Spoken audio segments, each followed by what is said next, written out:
Hey, salut la gang, bienvenue à Question Auto, j'espère que vous allez bien. C'est maintenant l'heure de couronner la camionnette compacte de l'année de Question Auto. Pourquoi qu'on voudrait une camionnette compacte? Eh bien, premièrement, c'est beaucoup plus maniable quand on arrive dans des situations urbaines, voire même hors route. Il faut dire que des fois, ça n'a pas non plus la consommation d'un gros camion plein de grandeur. Et parfois, sont moins chers. Mais encore là, on va voir ça, ça dépend.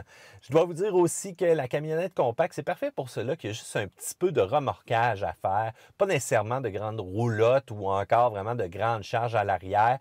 Donc, il y a vraiment plein d'utilités de ce côté-là. Alors, on commence sans plus attendre avec le Nissan Frontier.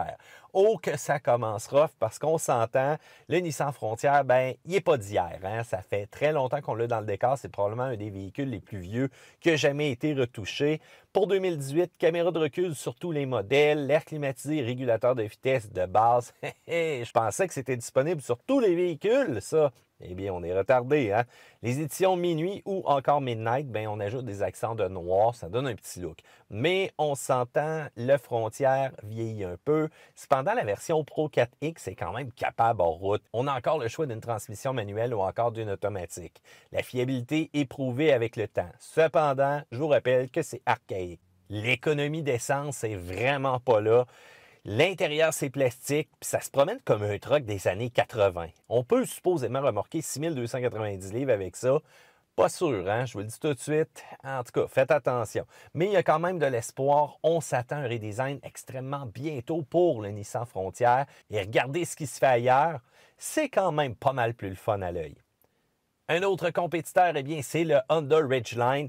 Pour 2018, il n'y a rien de vraiment nouveau, autre qu'on a remanié quelques noms d'options, si on veut. Du côté des plus, eh bien, c'est le meilleur comportement routier de la gang.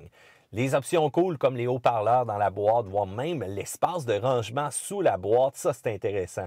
La boîte est extrêmement robuste. On a voulu faire un clin d'œil à ceux-là qui bossaient leur boîte dans les publicités et on a réussi. Le panneau aussi s'ouvre de deux manières à l'arrière. Faut dire que la puissance aussi de la motorisation, elle est là. Encore une fois, la maniabilité aussi est très intéressante. Cependant, l'interface multimédia, l'interface audio fait dur. Il n'y a pas de boîtier de transfert, donc il n'y a pas de gamme basse pour vraiment du hors-route sérieux ou encore du remorquage sérieux. 3500 livres de remorquage avec la traction. 5000 livres avec la traction intégrale. On est en dessous un peu de ce que la compétition fait présentement. Les systèmes de sécurité sont aussi très sensibles. Le Ridgeline, là, c'est adapté à ceux-là qui veulent vraiment un camion de ville. On poursuit avec le Chevrolet Colorado. Pour 2018, l'écran 7 pouces devient standard avec Apple CarPlay et Android Auto. Ça, c'est une bonne chose. La capacité de remorquage est supérieure aux rivaux. Le comportement routier et la manœuvrabilité est là. Il est confortable en plus, puis la technologie à l'intérieur est vraiment facile à utiliser, ainsi que l'ensemble des commandes. Ce que j'aime aussi avec le Colorado, c'est qu'on peut le personnaliser. Et que dire de la délicieuse version ZR2, une des camionnettes compactes les plus capables hors route présentement. La suspension multimatique est là, les différentiels autobloquants à l'avant et à l'arrière, c'est ça que ça prend. Et la cerise sur le Sunday, choix de diesel, choix de motorisation à essence. Qu'est-ce que vous voulez de plus que ça? Du côté négatif, eh bien, les sièges avant sont un petit peu étroits cependant. La version régulière manque de garde au sol, la fameuse bavette à l'avant. Pour l'économie d'essence, on va repasser. Arrachez ça si vous sortez hors route. Diesel, ben, un petit peu lent comparé au V6. Oui, tu vas avoir l'effet de coupe que tu recherches en mode hors route, mais si vraiment tu veux devenir le courseur du prochain Baja ou encore tu veux faire de la route, vas-y avec le V6. L'économie d'essence aussi, on se rapproche des camions pleine grandeur et c'est là que ça fait mal un petit peu pour le Chevrolet Colorado. Mais encore là, un de mes favoris, surtout en version ZR2. Le GMC Canyon et son petit frère, son cousin, ou encore la petite précieuse, comme j'aime l'appeler. En 2018, même chose encore une fois, les écrans 7 pouces standard, Bluetooth, commande vocale, même aussi. On a ajouté des lignes dans la caméra pour aider à guider les remorques selon le modèle qu'on va choisir. C'est identique au Colorado, là, sauf qu'on n'a pas de version ZR2. Je vous le dis tout de suite, c'est un petit peu plus luxueux, surtout avec les versions Denali. On a tendance à rajouter sur le confort, on a tendance à rajouter sur l'équipement aussi, et donner vraiment une version un peu plus plaisante avec le chrome et qui donne l'impression de bling-bling, si on veut. Donc, les plus, c'est pas mal la même chose. Le V6, c'est rapide. La version Denali, si vous aimez le luxe, vous l'avez là-dedans. Le style est quand même un peu gros camion full-size GMC, là. Quand on regarde ça, là, ça a de l'air masculin. Du côté des points négatifs, eh bien, on a le style gros camion GMC. Ben oui, ben écoute, il y en a à qui ça plaira pas d'avoir un camion comme ça, une camionnette compacte qui a de l'air d'un gros camion presque identique. Il n'y a pas de version ZR2, je suis triste, pas de version pour le hors-route. Et il faut dire que le plastique, encore une fois, réduit les capacités hors-route pour l'économie. Mais bon, si jamais vous pensez aller hors-route, choisissez donc le Chevrolet. Hey, c'est pas mal le tour. Il n'y en a pas beaucoup de camionnettes compactes présentement sur le marché. C'est sûr que si vous êtes en France, bien, partagez-moi un peu vos impressions. Je sais qu'il y a Volkswagen qui en fait, je sais qu'il y a Fiat qui en fait. Puis c'est quand même des belles camionnettes. Même Mercedes, dernièrement, s'est attaqué au créneau de la camionnette compacte. Et je dois dire que c'est de toute beauté. Mais là, on parle d'une camionnette compacte de luxe. En tout cas, faites-moi part dans les commentaires de votre camionnette préférée, celle qu'on n'a pas au Canada. C'est un peu dommage. De mon côté, j'aime bien le Tacoma. Ce qu'il faut retenir, c'est que c'est une camionnette compacte qui est capable. Allez voir le vidéo complet qu'on a fait sur celle-ci. Vous allez voir la version TRD Pro aussi qui est annoncée pour 2019. J'aurais aimé avoir un petit peu plus de guts moteur. J'aurais aimé qu'on ramène un peu les superchargers. C'est marqué TRD, Toyota Racing Development. Et non pas quelque chose de similaire, encore une fois, à la motorisation qu'on a déjà. Les entrées d'air, c'est beau, l'éclairage, c'est bien, suspension de plus, puis les pneus un peu plus agressifs, s'il vous plaît. Là.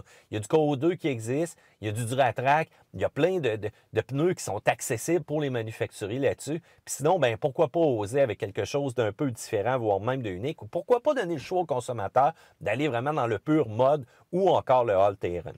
Je vous rappelle aussi que la position de conduite, eh bien, c'est plus ou moins bon. Apple CarPlay, Android Auto, c'est absent. Il faut dire qu'on était le king du hors-route avec le Tacoma, mais là, on a un petit peu perdu des plumes. Une chance qu'on garde notre excellente valeur de revente, cependant, ça, c'est un gros plus. Écoutez, je vous amène un peu dans le futur parce que, avant de terminer le couronnement de notre meilleure camionnette, je veux parler de ce qui s'en vient. Le Ford Ranger, ce qu'on sait présentement, c'est des super chiffres de vente ailleurs dans le monde. On a vraiment un châssis, donc très résistant, bâti là, comme un peu une échelle, si on veut. La version Raptor aussi est disponible. En Thaïlande, ça a été lancé et je dois vous dire que c'est assez impressionnant. On parle de la motorisation 2.3 litres EcoBoost 4 cylindres en ligne.